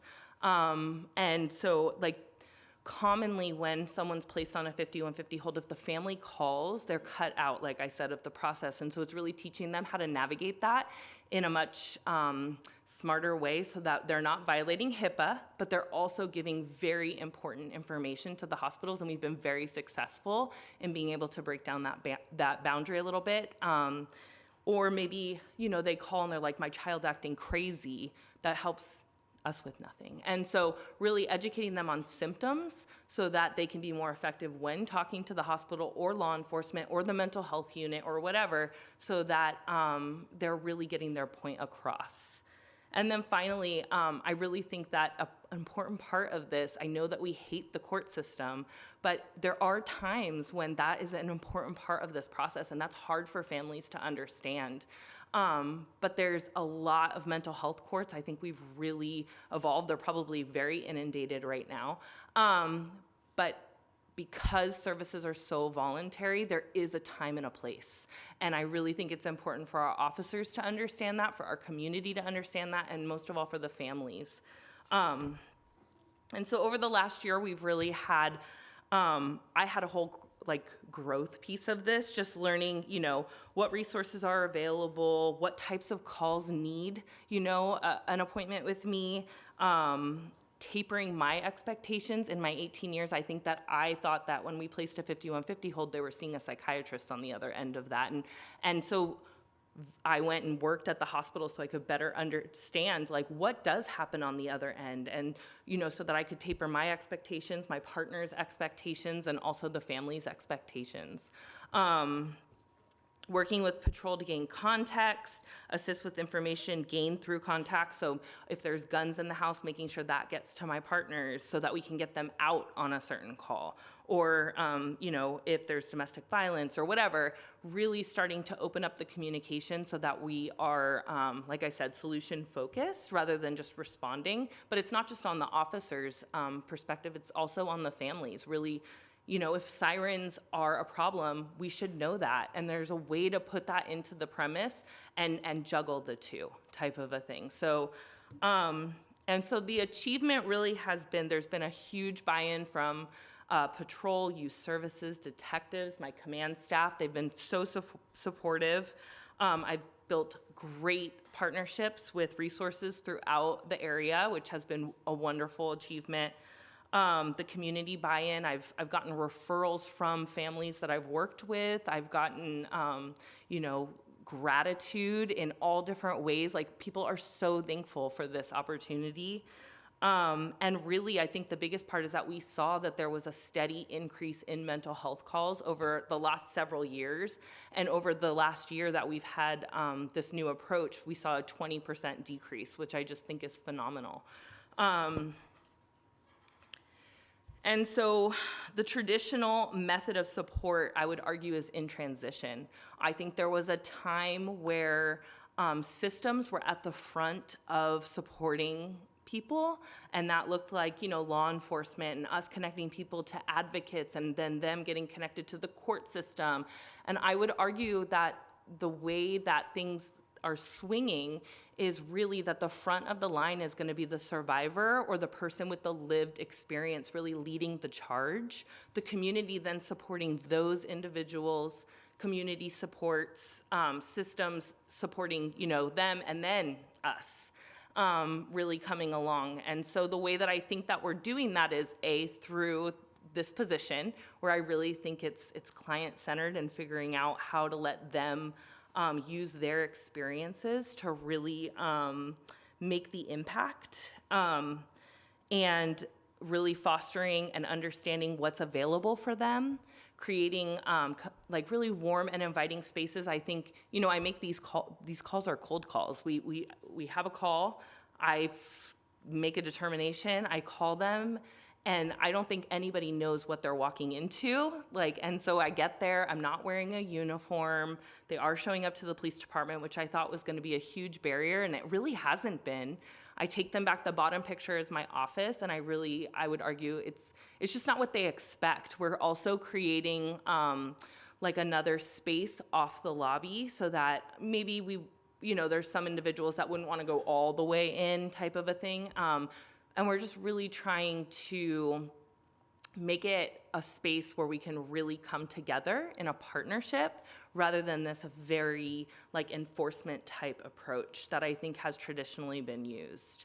And then this last year, NAMI has a class called Family to Family. And it's an 8-week class, and we brought it to the Clovis Police Department in the community center to really make it available to our Clovis residents. We're working towards bringing a family support group because I really believe that as we kind of take a step back as law enforcement, because we're gonna have to do that, people are gonna need other options. And the options are in places like a support group where people are maybe further along in their experiences, or maybe, they're right with you, but you guys can kind of support each other from a perspective of I get it, rather than a perspective of punitive enforcement type of response. And there's still space for that. We're gonna still have to do those types of things, but the more we can bring resources closer, I think that's really where it's at, really focusing on that. And I think the next step for that is really, I put domestic violence advocate up there. I think that it is imperative that that's kind of the next part of this approach, that we've had advocates, we've had, connections with the Marjorie Mason Center, but I think it's really important that we have someone on staff that can do this post-crisis, not just for domestic violence, but what we have found is that victims really are looking for a support that's not a police officer, that can sit with them in the hard mud of talking about the tragedy that's happened to them and then hold their hand through the process. It's scary, and statistics show that the quicker an advocate gets involved, the better people follow through with charges and things like that. And I've seen it firsthand. Women that I thought they're never going to be able to follow through. This is a scary situation. They're like, I need the push. I need you to knock on my door and ask me why I didn't show up to court, So it's effective, and I really think it's the next step. And so just to kind of top it off, I just wanted to share a couple of notable cases. This is like a sliver of what we've been up to. But one of the families, we had over 30 calls for service in about a year. We had attempted the 5150 process numerous times. We began arresting the individual, and the family was livid. I met with the family, and I let them air their grievances, explain the why, and they went with the process. And we utilized the court system. He was ultimately found incompetent, misdemeanor, which there's really not a whole lot of bite to the bark. And he was released without getting properly connected to services. They're just inundated, and that's part of the issue. He immediately started doing the same behaviors, and so I worked with mom. She's one of the individuals that advocated with the hospital system to try to explain why it's imperative that he's not just released right away. And then her and I both went to court as like a united front. They let me go and speak in the confidential hearing and explain the ongoing pattern of what had been happening and why this is so important. And ultimately, we did get him connected to services in October of last year. And he's on track to start school. He's doing phenomenal, and we've had no calls for service since. Another individual, we had been going to numerous calls for service. He was actually in my beat when I was on patrol. I'd gone numerous times. It was an adult son with mental health issues, as well as substance use. He was aggressive with families and officers. We had had to use force on numerous occasions. He was experiencing delusions and paranoia. He was prone to resist officers and barricaded himself in the residence on several situations. Family would call in crisis but not follow through, and hospitalizations were not effective. I met with the father once I started this position. It allowed me to build rapport, which was hard because I had also been on the enforcement part of it prior. I did not think he was going to be down, but he was. And I was able to build rapport with him, which ultimately allowed me to meet the wife and kind of speak with her a little bit. And we worked towards a restraining order, getting it served, the whole deal, and just kind of supporting the family on staying on top of it until maybe he was open to voluntarily partaking into some services, because it was a dangerous situation. And we have not had any calls since they followed through. We had another individual where there was over 20 calls for service for a special needs juvenile. It was to the point where it was unsafe for not only the child, but also for the family. She was destroying the home.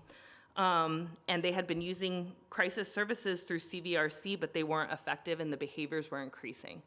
And so the family was hesitant to take the next steps towards residential treatment.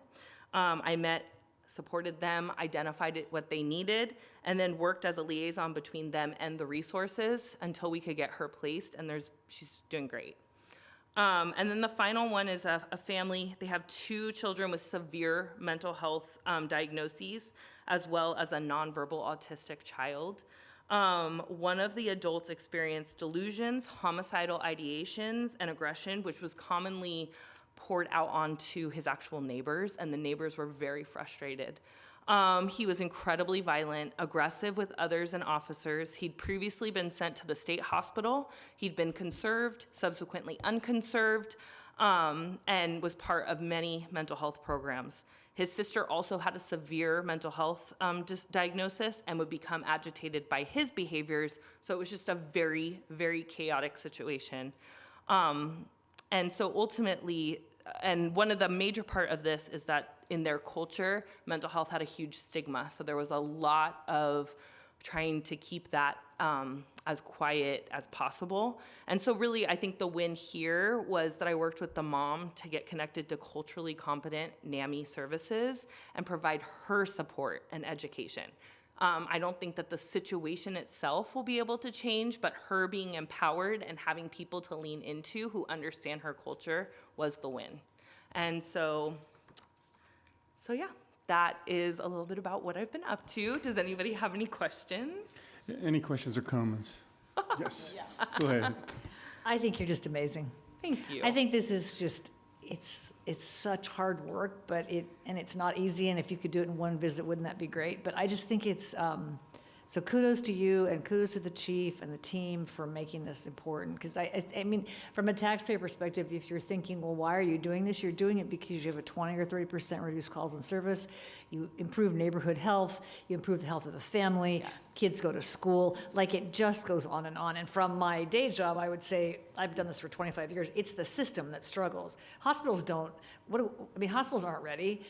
Law enforcement's not ready, schools aren't ready, but somewhere to navigate that, I just think pays off in ways we probably will never be able to measure, but you have some really great results. So I think it's just super great work. And just 2 questions. So again, I want to just highlight, not a question, your work with the Youth Commission. Yes. And so you've been there, you were their mentor last year and worked on that sort of kindness and their words, but I think just helping kids talk about it and know, I think was great. And then I think also the domestic violence advocate from a teen perspective. I know we've talked with the Marjorie Mason Center about their teen program, but we've seen an increase in teen dating violence. And so how do we partner with our schools, another part of our bubbles here in Clovis? So anyway, I think it's super important work. So thank you for doing it, and nice office. Thank you. Thank you so much. I think it's really great. Thanks, Thank you. Molly. Go ahead, Mayor Pro Tem.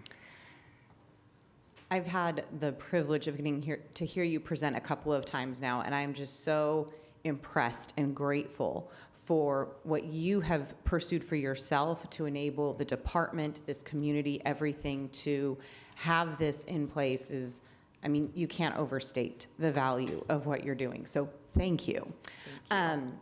But also, I think kind of in line with what Councilmember Ashpeck was asking, I do have kind of 2 questions. The first one is just, how many of you do we need? What is the kind of position plan to help you? Because I think the kind of picture in my mind as you were describing things is like a ladder.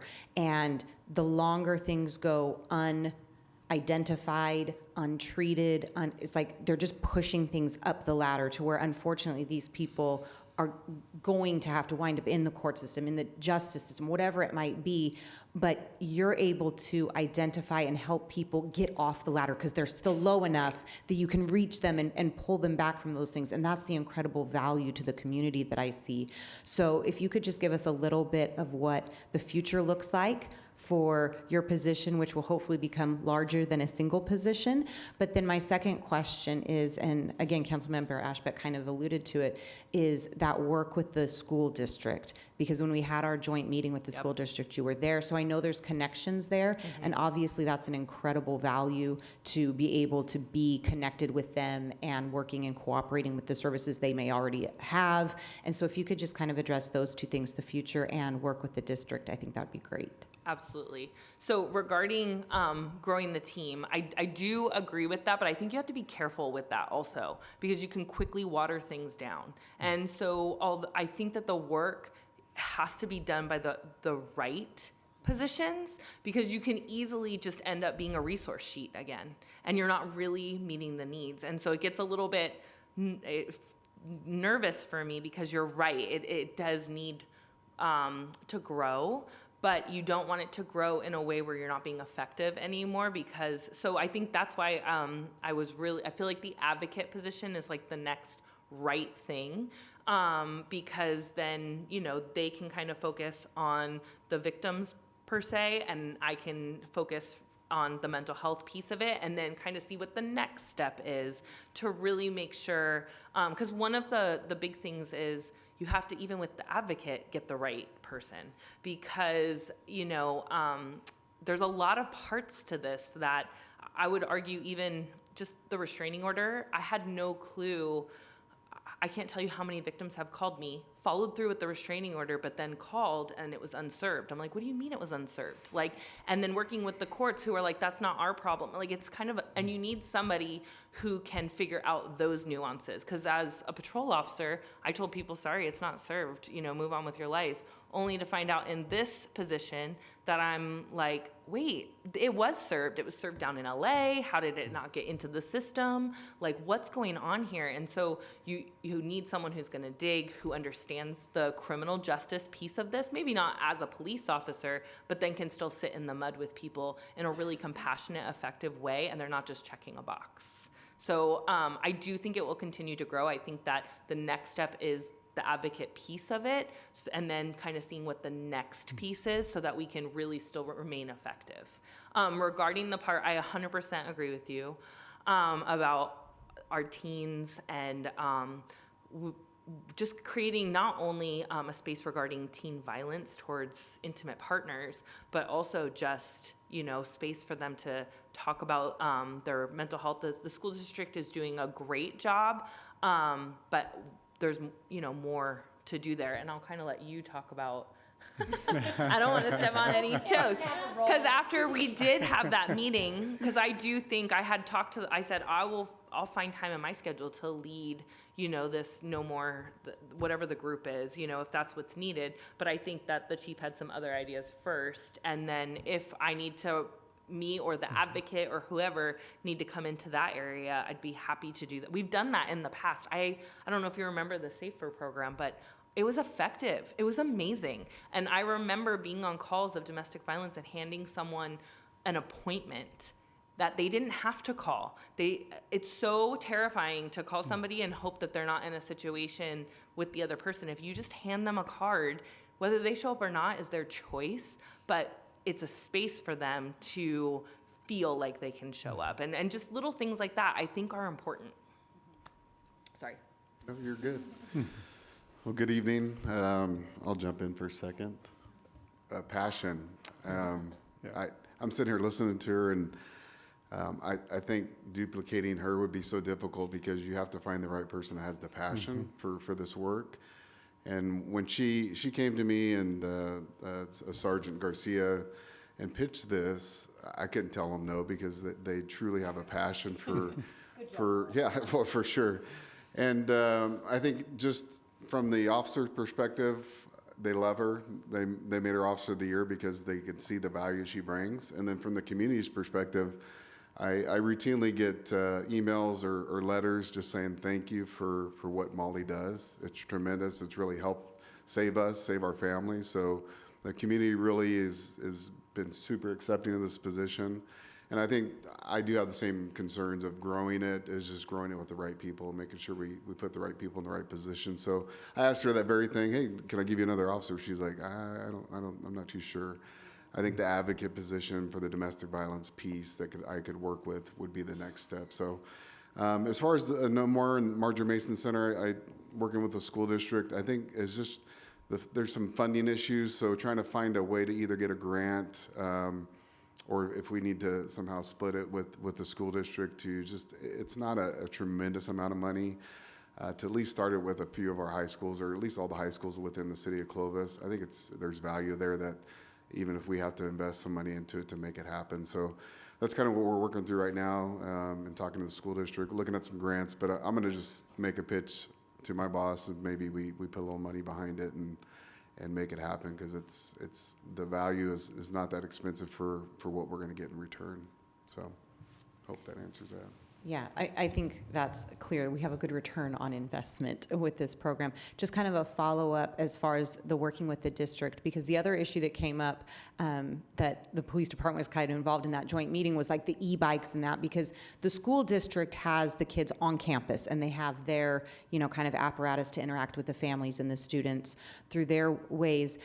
But then obviously our officers are encountering different things outside of the school system, outside, off campus, at home, and things like that. So what is the kind of collaboration or ability to network with the students in the mental health issues, and that when they're off campus, but the coordination with the schools, how is that able to kind of multiply the effort so that it really is a complete kind of umbrella issue? Like you're talking about, what's going on in the hospital, if the family's cut out or that type of thing. How do we make sure the school district isn't cut out with the issues that are going on off campus? That's a great question. I do think that really comes down back to the networking piece of it. I did, towards the end of the school year, get included in that quarterly meeting that the superintendent was talking about, and I was able to share. And honestly, I did get a lot of referrals from the counselors and things like that. So I do think that it's really. I did. Yeah, I got to work with some families, and I was really grateful for that. So it really is about growing that piece. It's hard because they have kind of their agenda for the year, and it's hard to move that train, you know what I mean? So I think it's really about just continuing the conversation. I was part of the youth commission helping out this year.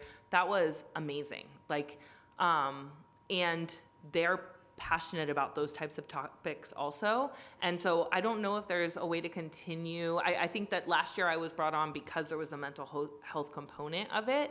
But I do think that that's probably where it's at. Those kids are amazing, and they really want to lead the charge in something. And so if we want there to be some sort of a partnership with the police department and learning and getting that information back to the schools and kind of things like that, I think it starts with the student body, these kids that have said, I want to be leaders, and really having some of these conversations and then finding the right ears to bend so that we can really affect change. Yeah, because I think that sometimes it's easy to kind of dismiss some of these problems as just another, but they are major, and you're right, there's things happening. A lot of the domestic violence stuff happens right after school. They're walking home, and the next thing you know, we're responding. So, that type of stuff. Yeah, you're absolutely right. So, thank you. Yeah. Good. I was just going to say as well, thank you for having the passion of what you're doing, because in order for it to be successful, as we all know, you have to have the passion to do it, and you obviously do, you do everything that you do, and I've always appreciated that about you and everything that you do, so thank you for that. And, as you talked about the domestic violence advocate, I think some of our past history in using that program is it wasn't always successful because we didn't have the right person in there who was passionate, and we would pick somebody who says, yes, I'm going to do this, but then they don't follow through with their end of the bargain and have the degree of passion that you do. So while that's a great idea, like you're saying, Chief, we really got to find the right person to do it. So just again, thank you, Molly. Always appreciate everything you do, and it really is amazing what you're doing. So thank you. I just want to say, Chief, you are blessed to have someone like Molly, and I think, but it also takes your openness and willingness to accept something like this to move forward, and then you make our entire law enforcement, even the city, better because of it. So thank you for your leadership, and Andy, for you guys just supporting when our staff has something that is innovative or just needed. And so, Mal, I saw you present to the pastors at Mountain View, and I was very impressed when you presented there to the faith community to educate them. And I think that piece about education is so important. And so if we can ever help with regards to getting to the different communities, whether it's, the Hmong community in town, the Sikh community, to just educate. Yeah, and so we can get them, and so that way we can start to see, instead of a fear of law enforcement, it's law enforcement is there to assist, and even in these situations. Yes. Yeah, I think that's critical. I wanted to just follow up on the CUSD and the issues. When they call with a child that has issues, the responsibility then just shifts to us? No. Or is it still joint? Or how does all that work? Because there's a lot of calls, I would assume, a lot of students, and there's only one of you.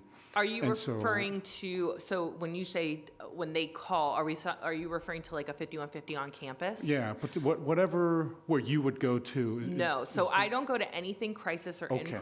in progress. I really try to separate myself from that and allow, because I don't think that your logical brain is turned on in crisis. So it's very hard to fix anything when something's happening. So we're still addressing all of that the way we have been. Officers, mental health units with the school, they have CUSD officers, and they'll call us if they need assistance, but they handle most of their own situations. When I was referring to, I did get some referrals after I shared, they have all different kinds of counselors and things like that, but like I said, they're very focused on the child that they are responsible for. So they would have families that they knew had the ripple effects and that needed more, but that's not within what they are to do at the school level. So those were the referrals I got. So then I was able to reach out to the families, get the whole system, the whole unit involved, and really figure out, eye-opening, honestly.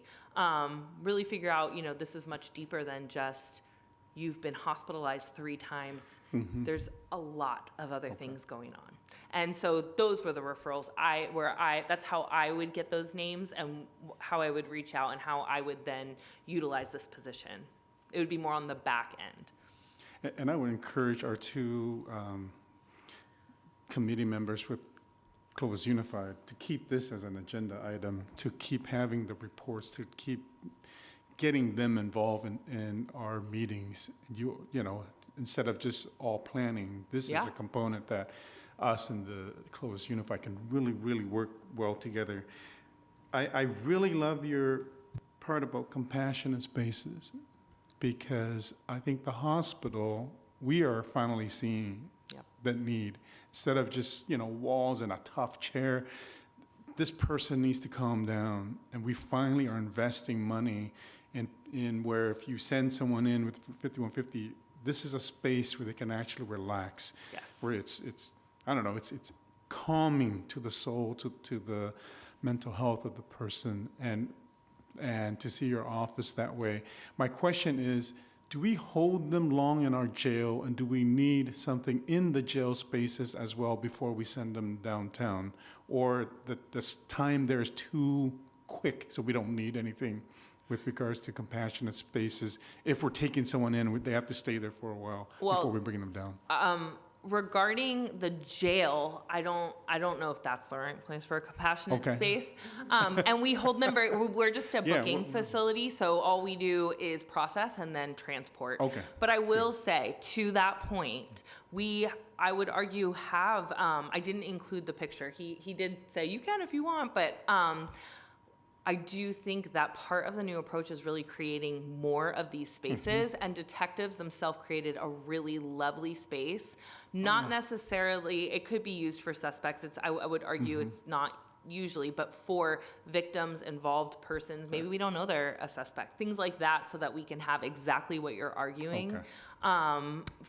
And I think that is the evolution. I agree. That's where the pendulum is swinging, even with regard maybe to suspects and things like that. So, but we do have those types of spaces happening within the police department, not necessarily in the jail portion, but even if we were going to question someone, we would commonly remove them from the jail environment even before we had these warm spaces. Yeah. So, you know, and then the jail really is a sterile environment because a lot's happening in there. So, I think that one, but we do. But thank you for thinking of that. Yeah.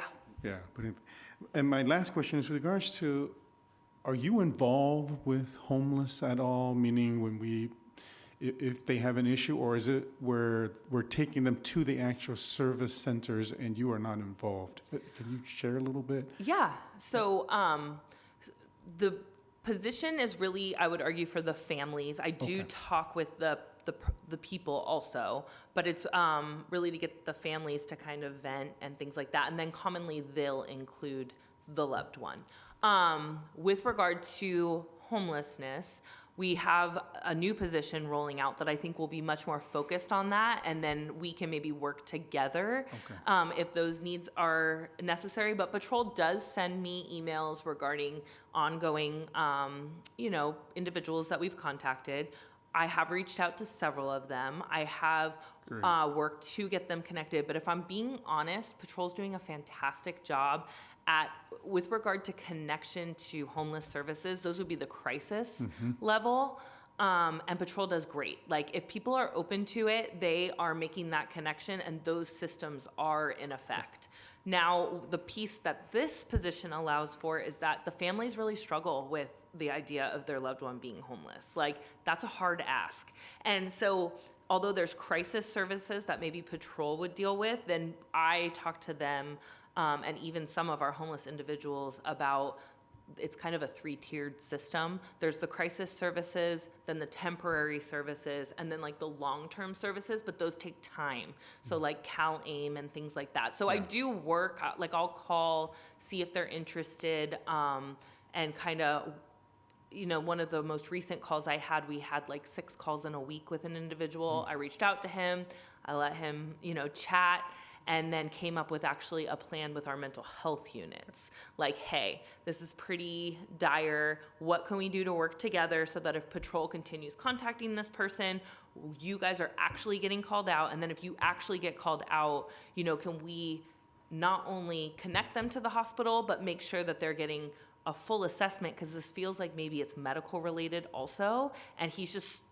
annoying the medical staff, so they don't want to do the assessment per se. So is there a way that we can warm handoff, go down to the hospital, make the connection that we need to rule out all medical stuff before we continue labeling this a mental health issue? So I am working on the back end to figure out how we might be able to address some of the needs of our homeless population. Excellent. Thank you. Do we still have clinicians from the county? Yep. So is that like daily is it two, I mean, what's the staffing from the county? We usually have, so we have 2 that are like at our police department. They work like an opposite caseload during the day. And then we have usually like 2 logged on. They don't work at the Clovis Police Department per se, but if we need a mental health unit to respond, we can call any of the clinicians in the county and they'll respond. It's just usually a more extended case. But the 2 that work at Clovis, I work pretty closely with them, trying to figure out how we can address some of these issues a little bit more in depth. So Well, I think your distinction between sort of in the moment is one thing. Yep. That's their role. Yes. And trying to rebuild a family or a kid or what, I mean, whatever, that's a different role. So I think that's what I hear you describing, because that takes more visits, more time, Yes. more, right? So. More buy-in, Yeah. more understanding, yes. And they are, you know, they work billable, so they have to be able, whereas I'm creating space to really get into it and figure out how we can reduce the calls. They're going to the calls, and then how can we really fix maybe some of the things that are stressors, not all the things. Yeah, I think the biggest challenge for you is that you, like, it's so hard to get help. If someone finds you, you could become help for, I mean, there isn't enough of you. So, you're trying to stay in a lane that is related to a family or a kid or Yes. calls for service or safety, right? Like you're not here to serve as an MFT for everybody in the city of Clovis, right? Right. But I can imagine as schools referring well, PD has this great MFT, let them help. So, I mean, it could get big, so. It hasn't yet. I know, but it so- could. So nobody heard that. But I think that's I guess it would only concern. be a testimony to Yeah. how important it is. But I do think I could see where, hey, I know you can't get in to see a therapist, but I know Molly, and then you could end up with uh-oh. So Yes. I can see where that could spread. Anyway, really great work, though. Thank you. That's all. Yes, at this time, we're going to go ahead and open the public portion. You can come to the podium there and ask. Well, we need it to record it.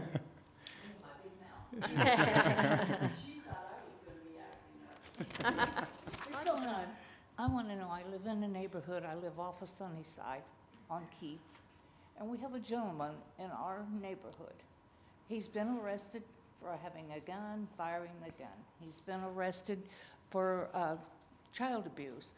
He's still in our neighborhood. He came to my house. I have a grandson, and let's say he's not perfect, but he came to my house with a knife, threatening to kill himself, and he's on my property. I have to say, I called the police, and they said, no, they wouldn't come out because they're afraid that would aggravate him that much more. So where does that leave us in our neighborhoods? And I like the Can you guy. When he's sober, when he's not on his drugs, he's a good guy. Can you But give your he is name and dangerous. address so we know? My address is 1415. He's down the street from me. I don't know Okay. his address. But what is your name? ma'am? His name? Your name. My name's Mary Gibson. I Okay, live right on thank the you. corner of Sunnyside and Keats. I'm not afraid of him, but I'm wondering if there's small children out, what happens if he goes No, that- over the edge? Right, that really is where this position is, yes, those were kind of the transitions I was talking about at the beginning. We used to respond to everything, and now, we have to really use regard for, are we gonna be the catalyst to a problem type of a thing. So that's where this position really is helpful. I don't know exactly who you're referring to, but I can absolutely, I can get the information afterwards and I can look into it. But that's where this position really is helpful. We may not respond in the moment, but that doesn't mean there's not follow-up on the back end. He came and he had this machete threatening to kill Well, that I would himself. hope, yeah, we would And, respond he was to. threatening to kill himself. I called the Yeah. police, and I'm told, they're not gonna come out because that might aggravate him more. So I was a nurse for 32 years, so I've seen this before. And if you're calm sometimes, I did talk him into going home, putting his knife away, and then I said, if you wanna come back, we'll talk. So he came back and we had a long talk. But the next time he takes those drugs, he's gonna do the same thing. So Yes. how do I, when I have my great-grandson there that's 8 years old, how do I keep him protected if this happens? I'm 83 years old. Now, I'm not out to kick any butt, let me tell you. But I might try, because if he started to hurt my grandchild, this grandma is gonna tear him up. And then I'm gonna get hurt. So it's just, it makes me not angry. It makes my heart hurt that I Yeah. can't help this young man. We'll, before We'll we're done, exchange. can I meet you outside and we'll talk and make sure we get your problem resolved for you? Okay? I I know will he's still waiting to go on trial, I think, now. Well, that's what I will say, is that I know that you mentioned, I'm not afraid of him and things like that. If he's, the issue is, this is where that part where the criminal justice system does help, even though it breaks our heart a little bit, because that's kind of one of the issues that we're running into, because mental health has become, people have grown so compassionate, they don't want to follow through sometimes with the part that we can actually help with. And so I can follow up with him. I would love to do that. But a piece of it may be that if this is, touching you so deeply, then it may come down to you having to, say, hey, I can't have you come into my house with a knife, and I am going to done that. pursue charges if And that I continues. realized I had a son that died at 30, and he had mental issues. Yeah. So I've been through the system. I've watched him be rejected. I've watched him get its ups, and then they dump him, and he got his downs. And Mary, make sure to get your number to Yeah. Molly or to Chief, and then So, that way you have a contact. Thank you for Thank you. sharing. I really appreciate your bravery. Anyone else like to speak on this item? Okay, seeing none, go ahead and close that. And Can I just make one? Yes. I think in addition to the education of what you're doing within your role, the education for the community about what is available through your role, again, not to try and bring the cavalry you're to come right. see you, Yes. but making sure that when an incident like that occurs, that our community members understand what is available to make sure that that back end part happens. 100%. And so Chad, team, everybody, we have such an incredible resource, and what you do is so valuable and is already making a difference. We need to make sure that everything surrounding it is helping to amplify that value for the community. So whatever it takes to get that message out to those people to know how to address it, I think is very important too. Absolutely, I agree with that. Well, thank you. This is a receive and file, so thank you for the report, Chief and Officer Molly. Thank you. Okay. We'll move now to City Manager comments. City Manager Hausler. Thank you, Mayor, members of the council. Just to highlight, our Clovis Mobile Rec team is moving around and will be at Pasatiempo Park this week and Dry Creek Park next week. And then Clovis Fest, get ready for it. It is coming. So, and then surveys should be in mailboxes right now. If you have been selected to be one of the random surveys being taken, I encourage you to complete that and get it back to us. And I just also would like to thank Officer Jacobson. If she had been part of my wife's family when she was younger, things could have been much different. So I appreciate the effort and the resources that this council has provided her and our chief. With that, I'll turn it back to you. Okay. We'll move now to council comments. Councilmember Basco.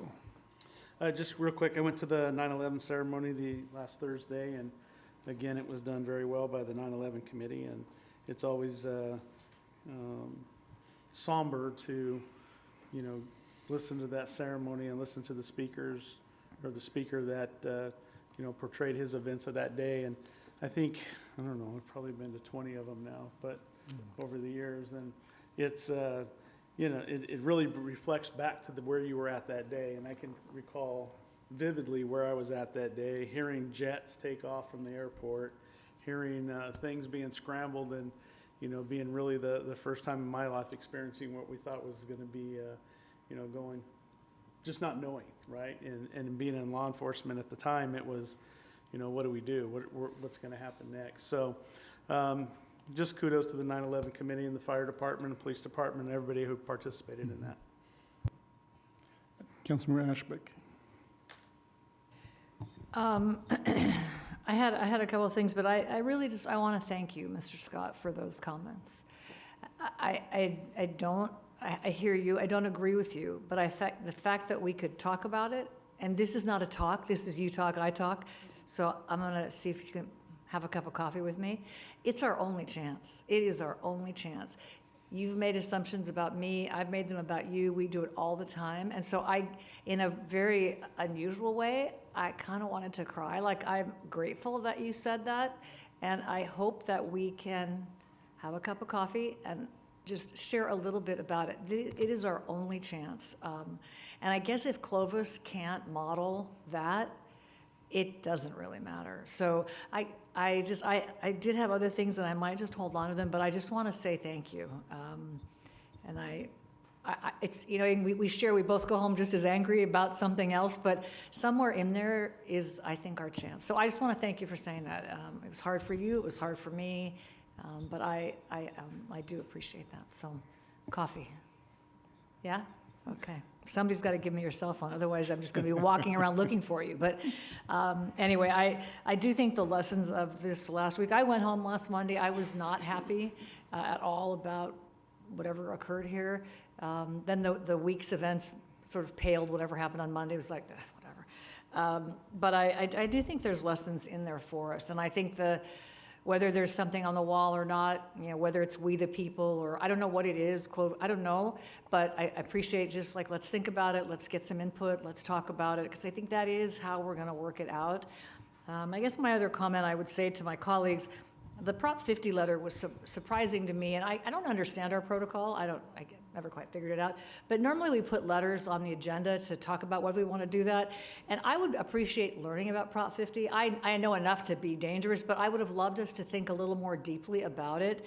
And I guess what divides us is half the city are Democrats and thinks it's a great idea, and half are not and think it's a whatever. I don't even know who thinks what is what. So I would ask us to be careful as we rush to that. Quick, let's put that on there too, because I'm not sure that did us the service, or I think we could have a conversation. It's not time sensitive that moment. We didn't have to do it. So I think we could be a little more intentional about how we do some of those things that come that way. But anyway, mostly I just want to say to you, thank you. And I feel hopeful, actually, more than I did last Monday when I went home. So anyway, thanks for that. Okay, appreciate that. And then good news for everyone, I won't be here on October 6th. I'm going to a conference on youth, where will I go? Youth suicide prevention in Salt Lake City. So I will not be here on Monday the 6th. Thank you. Thank you. Mayor Pro Tem Pierce? Just quickly, a little clarification on the Prop 50 issue. What we agreed to was a resolution that will be coming back before council for approval. I thought it was the letter we agreed to. No, it was a resolution opposing Prop 50. So that is, I think it's on the agenda for October 6th. But anyway, so. Still won't know anything. Yeah. And then on the 9/11 ceremonies, I wasn't able to attend this year. I did get to go last year, but one of the things I think is so meaningful about what that commission does is that they do it every single year. And I think that really helps carry that memory and the weight of what it was for people. I think when you, it's easy at this point probably to think, well, we could probably do it every 5 years or something like that. But I think the value is in the continued remembrance. And what always strikes me as 9/11 is approaching is the focus, and I love to see it too. We remember 9/11, but we also celebrate 9/12 and that spirit. And so I think in that sense of unity and all of that, it was an extremely emotional week with everything that was happening, because unity is so important and necessary for us to be able to move forward. And so I think that the fact that we do that every single year is just so fantastic. And I know it's a huge job that they take on each time, but I very much appreciate that they do. And then I did attend the service last night at New Covenant Community Church for Charlie Kirk. And what really struck out to me was not only obviously the outpouring of support for his family and people just coming together, but it reminded me again that no matter what the situation is, no matter what the tragedy is across the country, in our world, Clovis responds differently. And I am so grateful that we live in a community where it doesn't matter, even if things in our region or in our state or in our country are going haywire, the way we respond to each other here in Clovis is never with riots, never with violent protests. We are good at exercising our First Amendment and doing it. I mean, we've seen so many people come into these chambers with public comments, and whether it's been someone to come in to support something I've suggested, or they've come in to be against something that I've suggested, we've been able to have that discourse. And I am so grateful for that.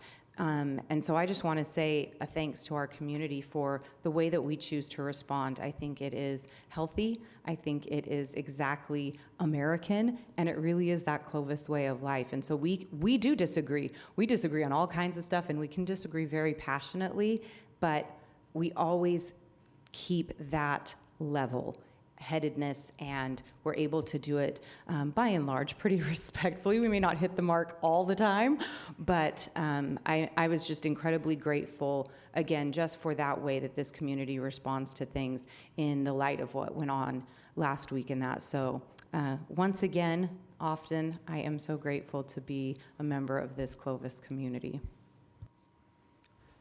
Thank you. Real quick. Go Paul, ahead, yes. I forgot to mention something too, and it was brought to my attention here, but Janet Stoley, who was our Yes. PIO, That's also what she passed passed. away. Next I just week. saw that it was on the news feed yesterday, Yeah. so, maybe our next meeting or Yeah. something, we can make a knowledge of that too. But she was a great person for the police department, spent many years with us before having to deal with some health issues and whatnot, but she was a pretty That's awesome right. person for us. It's like so. our first PIO-ish. Yeah. Second, but really good one. Yeah. She was our first. I knew her name. Well, and I think it was, our PIOs before were kind of limited in what they could do too. No, but she was so- the most visible because- PIO. Yeah, she was That's- very and that visible. was Going back to Chief Maskovich, he didn't want to be real visible with anything, so it was hard to be a PIO then. I know, So, don't talk. yeah. Right, well, I do. Thanks. So anyways, Oh, just, Thank you, Matt. Yeah. I went to the 9/11 memorial as well, and I think something that we in Clovis should be proud of, and even just the Central Valley, is Mr. Eric O'Ronigan. He shared that he was so amazed at how beautiful, how just awesome our memorial is, of how the cooks built it. And it's just an amazing place to go and to bring your family when they visit, because when you think about, we show them Old Town, but what else can we show them? And I think the memorial is a place that we should always take them to see. And so I concur with my fellow colleagues and Matt for what he shared about that. I wanted to share with regards to the contrast and the debate, and sometimes it's not even debate, a statement that is contrary to what is already said. And I appreciate Lynn always being that barometer, and we don't have to agree, but when she says something, I always akin it to, when it's someone you don't care for, I kind of don't care what they say, but if it's someone that I would go to for advice, and Lynn, Diane, Matt, Drew, they are people I would go to for advice. And when they say something, I kind of go, oh, what gave them pause? Is there something I need to reconsider about my action, my words, whatever it is? Or is there something in which, we will just disagree this time? But that is healthy, that pull back and forth. And it's not just for respectful speech. It is for disrespectful speech, too. That's really what it's for. It's for the speech that is hard to hear. It is for the speech that I totally disagree with. And that is something we must treasure and allow, because that discourse of uncomfortable topics, of you taking your side, me taking my side, that has to always happen. And it is good to hear when we disagree, so that way we can really take both sides in and consider it before we make a decision or how we behave outside. And I think that is one of the founding amendments that I think I treasure so much about America, that we have that. And so, and may we always have that, and may that always be the way we resolve issues, and never through the act of violence or the act of doing something that will hurt someone. But the words, I think, it may be tough. And I think that, yes, you will expect us to be much more respectful as your servants, as the ones who represent you. And that is something that we will do our best to do that as well. And so I just wanted to say that. And I wanted to also report out that Andy, Chad, and myself got to go out to see a piece of history in America with regards to, there's an Eagle Field where they train all these pilots during World War II, and there are all these planes, and there's an investor who bought it, and he's going to make flying cars, and we'll see how his dream goes. But but it was just an opportunity to just listen and see if we can support her. If it all goes forward well, there's manufacturing in the metro area for many of those parts, but we're always willing and open to listen to anyone who has at least invested here to see what can happen. And that's all I have. Okay, and so now we're going to move into closed session. We have one item, item 13. It is conference with labor negotiators. And so if anyone in the public would like to address us on that before we go into closed session, you may do so. Okay, seeing none, okay. Scott, are we going to report anything? We're not requesting action on this item tonight. Okay, so that, we are adjourned now to closed session. Thank you, everybody, for coming here tonight.